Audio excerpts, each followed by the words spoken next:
Hi everyone. Thank you for watching. By law, I have to tell you that this is for entertainment purposes only. All videos are property of Psychic Liz Cross, LLC. Thank you. Hey everybody, welcome back. Thanks for joining us. It's Mr. Reality and Psychic Medium Liz Cross for another Psychic 5 Drop with Liz Cross. Liz, how are you?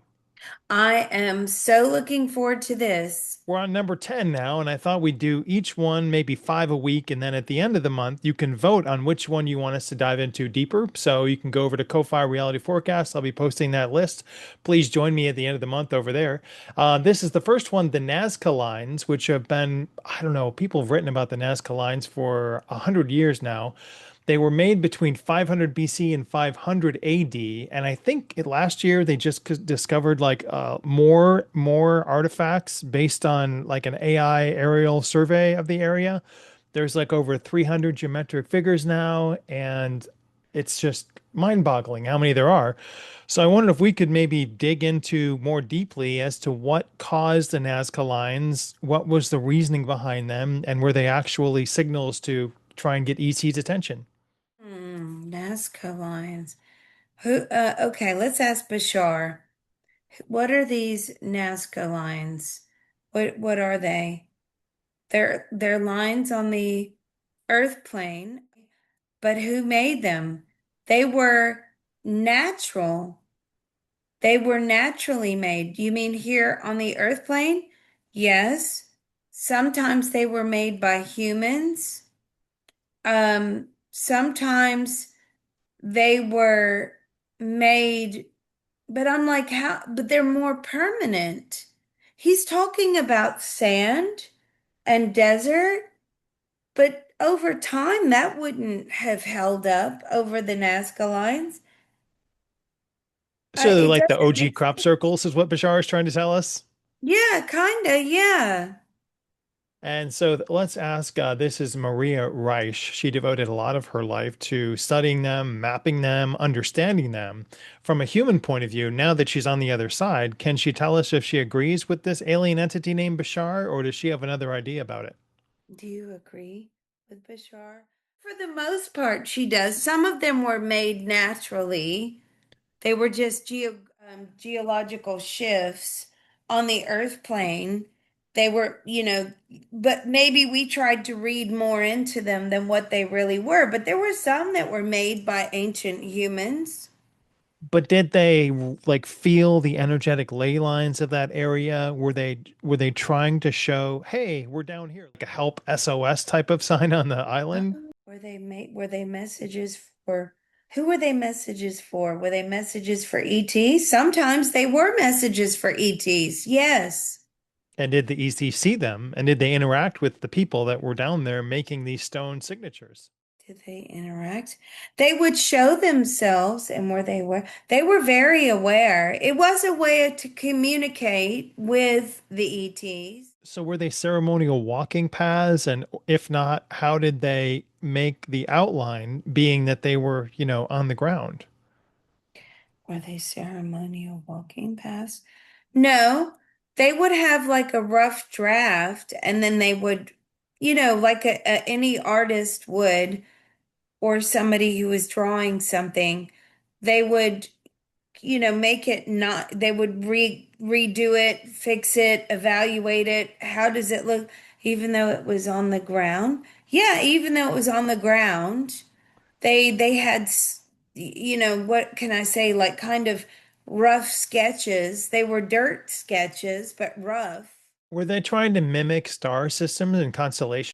No, they were mimicking the UFO shapes because the UFOs would come by and energetically project themselves as something that they could identify, maybe some sort of animal or some sort of symbol.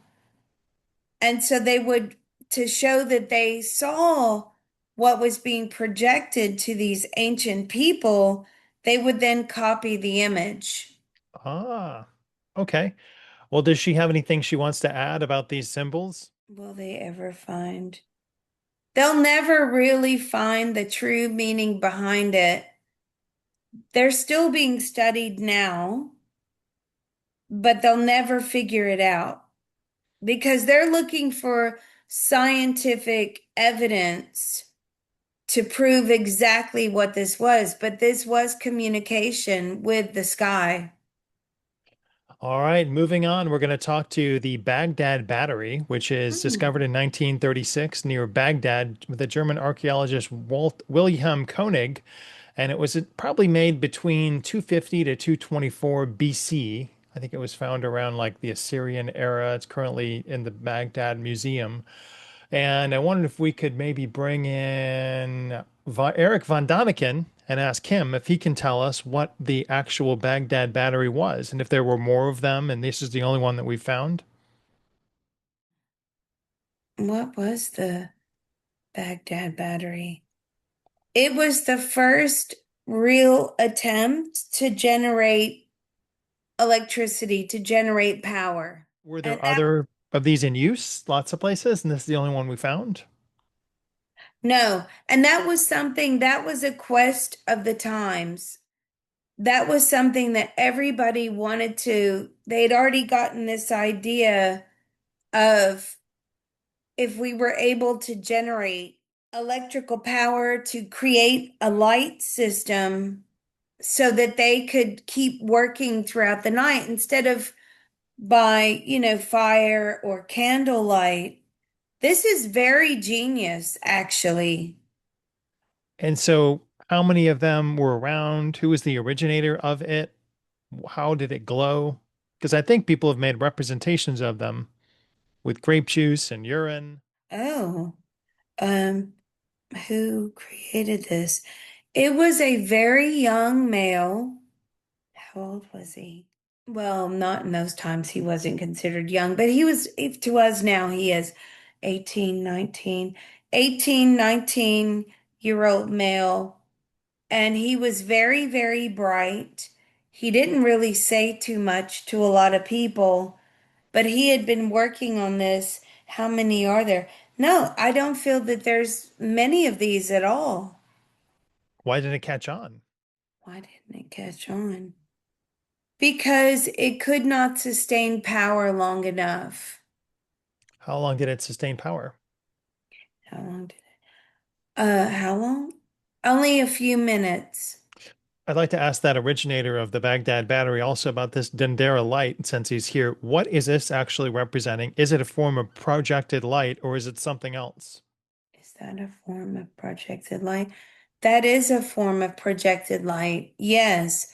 What It was was the, the idea, sorry, it was the idea that light could be mimicked, light could be created. We needed to recreate what the sun gives us.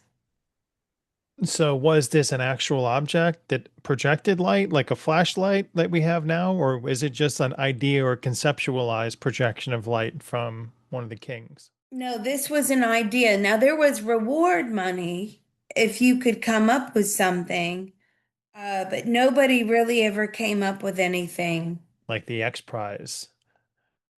All right, our next topic is Nimrod. Nimrod was in the Hebrew Bible, in Genesis 10, 8, and 12, as the son of Cush and the grandson of Ham and the great grandson of Noah.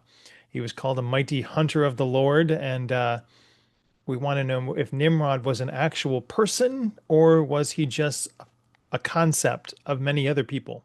Surprisingly enough, he was actually a person.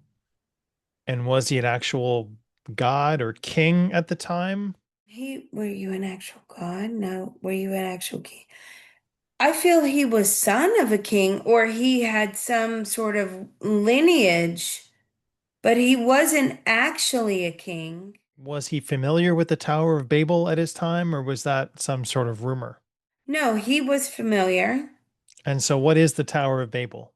It was a tower, according to his personal thoughts, feelings, and opinions. It was a tower that they thought if they built it high enough that you could reach the kingdom of God. And so, where was it built? How high was it compared to our modern skyscrapers, which are pretty big? It was nowhere close to that. No. And where it was the Tower of Babel, was it in Israel? It's right on the border of Israel. And what, Lebanon? I could be right on the border of Israel and Lebanon. So where did your knowledge or your knowledge of building and temples come from? And how high was it really? Where did your knowledge? He channeled a lot of that information. And how high was it? It was pretty much a disaster, okay? But word got around. These guys are building a temple. Um, how high was it?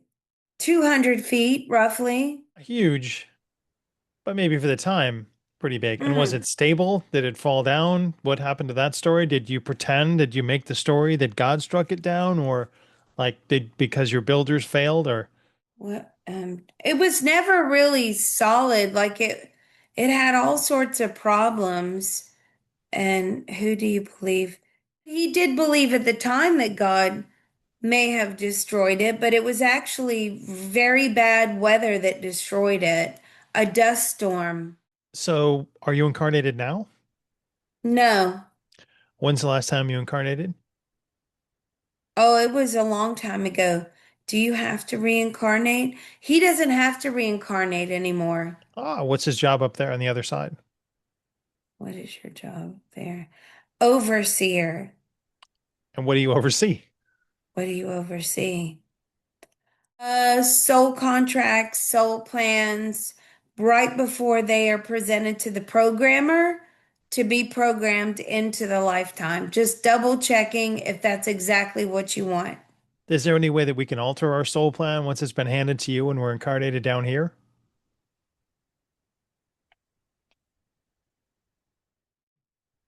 According to Nimrod, no. But I would say with the CTT group, we are working on that. We're trying our best. Thank you very much, Nimrod, and congratulations on your new job. The next one brings us to Project Looking Glass, which is commonly defined as either this idea surrounding Dan Burrish and the idea of being able to look back into the past and see into the future with CIA psychics. So I wanted to, I don't know, maybe we can talk to who was I thinking? Is there an idea? Is there a Project Looking Glass really? Is it an artifact? Oh, the looking glass? It's Project Looking Glass. And so the question is there an artifact associated with this Project Looking Glass project? No, no, And there's not a physical artifact. There's not a machine or the actual spyglass or anything like that. This is a very early attempt to put together a remote viewing group. and so that brings us to the next person on our list, crossing over Major Ed Dames. I wonder if we can bring back him and ask him what is the Project Looking Glass actually all about? It is remote viewing, okay, but not in the exact remote viewing protocol that as we know it. But it was, they didn't realize what they were doing at the time. They were trying to create psychic spies. Is there a better remote viewing version out there now that we don't know about? Yes. What's that? What are they doing? How are they working it? What are they doing? They're not working for the US. Russia is still using remote viewers. They firmly believe in their remote viewers. They treat their remote viewers very, very well. And they're still continuing their remote viewing program. Is there any artifact that you can use to enhance your remote viewing ability? It's whatever makes your mind tick. So if there's something that maybe you could hold in your hand, maybe a crystal or a quartz, maybe a lucky rock or something that centers your energy. Yes, but anything can double as one of these tools. Does the US currently have a spy psychic program like remote viewing under Trump or any of the other agencies? They did, but no longer. And are you talking about your group? Yes, okay, but after your group, they did try to revive it, but only using two remote viewers, but then it was disbanded again. Well, I don't think it'd work with two. You need more blind people. Well, thank you about that for the Project Looking Glass. The next one is the Black Knight satellite, which is also a rumor idea. Hmm. Allegedly, Nikola Tesla had some radio waves that he found. He thought they were coming from Mars. They could have been coming from the Black Knight satellite. There's been a picture of the Black Knight. However, that picture is just a tarp that actually fell off one of the NASA projects. And so, is there actually, this is like a big TikTok story too, is there actually a 13,000-year-old satellite rotating around the poles about the Earth? Is there actually? I'm channeling Tesla and I'm getting a yes. And so, what is the origin of that Black Knight satellite? That is not from the Earth plane. That is something that is off planet and it has been around for a very, very long time. When you say Earth plane, does that mean that it's operating at a different frequency than our incarnation here on planet Earth, and that we see it sometimes, it comes in, it comes out? It's not operating at our frequency here. No. What if we can ask Edgar Mitchell if he knows anything about the Black Knight satellite? Yes, he does. He is quite fascinated by it, actually. Tell us about it. Can you tell us where it came from? This has come from far, far away. Now, it's actually been abandoned in this particular type of orbit that it's been programmed to do. It was a failed project. And they've just left it alone. They've just, they haven't bothered dismantling it, calling it back. Have there been any expeditions to it from Earthlings? No, Why not? How far out is it? it's very far out and it moves quite quickly as well. They don't have the equipment to catch it. And even if you did catch up to it, what are you going to do? You can't stop it. You could open pod bay doors, Hal, and you could take it on board and bring it back. It's actually quite large. Okay, what's its purpose? What's its function? You said it's not working now, but originally, what was its function? What was the original function? It was to pick up transmissions, waves, frequencies that we have here on the Earth plane that don't exist in other places. What were the radio signals that Tesla was picking up on, or in the 1900s? Was that from the Black Knight satellite? Was that from Mars? Was that from somewhere else? He believes it was from the Black Knight satellite. Was it though? He believes so. But was it though? Doesn't he know now, or is he just speculating still? No, he's not. No, that's a yes. What were the nature of the signals that he was receiving from this Black Knight satellite? They were patterns of signals. He wasn't quite sure what they were then. He just knew that they were communicating in a pattern of signals like do do do do do do do do do do like a S, what is it, Morse code in a Morse way. code. Yeah. So its original function was to pick up on, and does the civilization that made this satellite still exist now? Do they deployed other types of satellites to do this? They still exist, but they're not so much interested in the Earth plane anymore. They find us quite boring. Why do they find it boring? There was nothing to be gained from here.